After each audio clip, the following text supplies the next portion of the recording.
E allora con Vincenzo Siciliano, siete in testa alla classifica.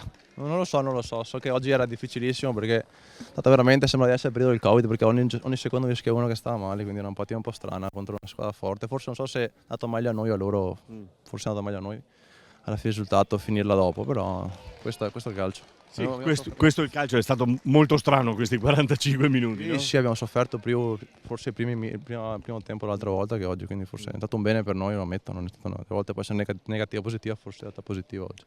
Eravate senza De Stefani che aveva sbloccato la gara al quinto del primo tempo, perdita piuttosto importante per te e per voi, insomma, no? Perché è un giocatore che sta facendo molto bene. Ma De Stefani il suo l'aveva già fatto, ci ha portato in vantaggio come sempre, l'aveva già fatto. Il problema è che abbiamo giocato con 2-3 con la febbre e questo è stato facile, ma questi ragazzi sono spettacolari. Adesso gli ho detto basta, azzeriamo, non mi interessa più secondo, terzo, quarto. Ci vedrà dopo, ci divertiamo come sempre. Se non ci divertiamo noi non siamo Sandonà.